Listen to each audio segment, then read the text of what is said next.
नमस्कार. आऊचा खाऊ या युट्यूब चॅनलवर मी मेधा तुमच्या सगळ्यांचं मनापासून स्वागत करते. आपल्याकडे उपवास बरेच असतात. मग उपवासाला काय करायचं तर साबुदाणा खिचडी हे स्टँडर्ड असतात.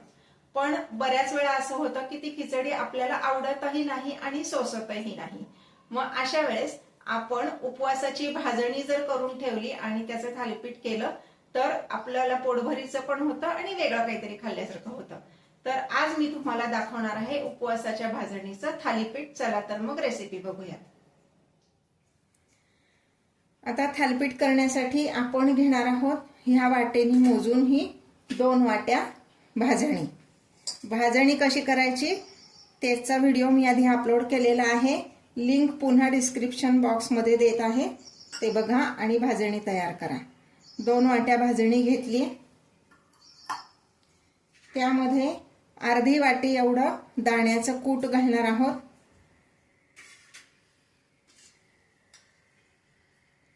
एक हिरवी मिरची बारीक चिरून घेतली. इथे हिरवी मिरची आणि लाल तिखट असं दोन्ही आपण वापरणार आहोत. 1 चमचा लाल तिखट. तिखट तुमच्या आवडीनुसार तुम्ही कमी जास्त केलं तरी चालणार आहे. साधारण अर्धी वाटी एवढीच कोथिंबीर. कोथिंबीर तुम्ही उपवासाला खात नसाल तर नाही घातली तरी चालेल.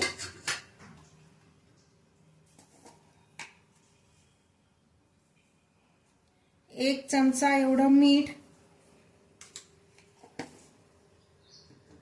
आधी हे कोरडं सगळं मिक्स करून घ्यायचंय.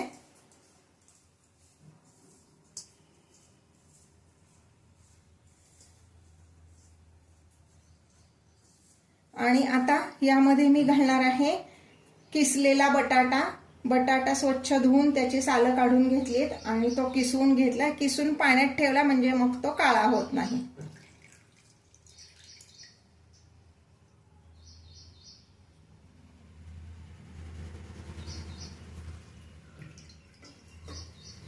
एक बटाटा घातलाय. तुम्हाला आवडेल तसा कच्चा किंवा उकडलेला कुठलाही घालू शकता. मी कच्चाच बटाटा घातलाय. आता हे आधी सगळं मिक्स करून घ्यायचंय. हे पाहता हे सगळं मी मिक्स करून घेतलेलं आहे. आता हे पाणी घालून मी भिजवणार आहे. पाणी किती लागते ते मी तुम्हाला नंतर सांगते. ज्या वाटेने आपण भाजणी मोजून घेतली त्याच वाटेने पाणी घालायचंय.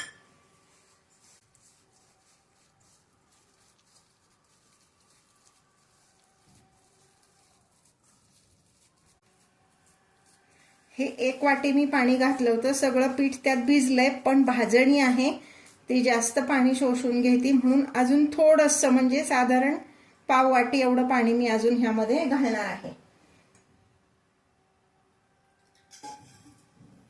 म्हणजे 2 वाटी भाजणीला मी 1.25 वाटी एवढं पाणी ह्यात घातलेलं आहे.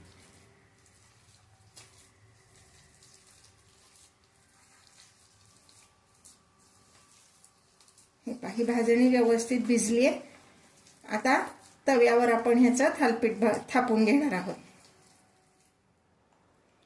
आता सुरुवातीला आपण तव्याला थोडंसं तूप लावून घ्यायचंय.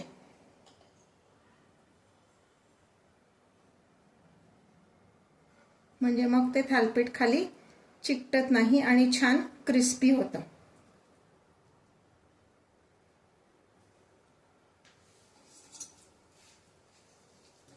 भिजवलेल्या पिठाचा गोळा घ्यायचा आहे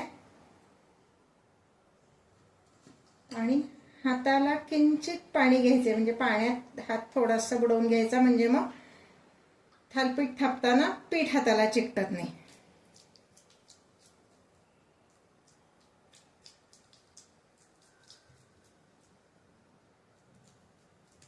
खूप पातळ पण थापायचं नाहीये आणि खूप जाड पण थापायचं नाहीये.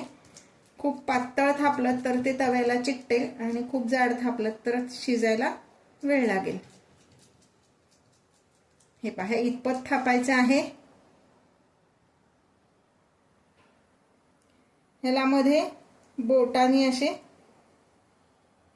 होल पाडायचे म्हणजे काय होतं की थालीपीठ व्यवस्थित शिजतं आणि क्रिस्पी होतं.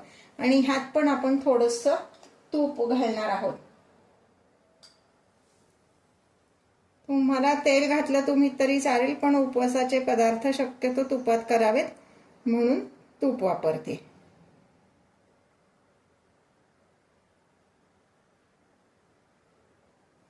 आता हे मी गॅसवर ठेवणार आहे. गॅसची फ्लेम मीडियम ठेवायची आहे. ह्याच्यावर झाकण पण ठेवायचंय. हे आता काढून बघूया. व्यवस्थित शिजलेलं आहे. बरोबर 4 मिनिटं लागली आपल्याला हे थालीपीठ शिजायला. म्हणजे अगदी नवख्या मुलांनी किंवा मुलींनी करायचं म्हणलं तरी टायमिंग जर बघितलं तर अगदी व्यवस्थित करता येईल आणि तव्यावरनं पण हे व्यवस्थित निघतंय. गॅस बंद करते. आता आपण हे सर्व करूया. हे पहा, हे आपलं उपवासाचं थालीपीठ तयार आहे. आत्ता मी हे दह्याबरोबर सर्व करते.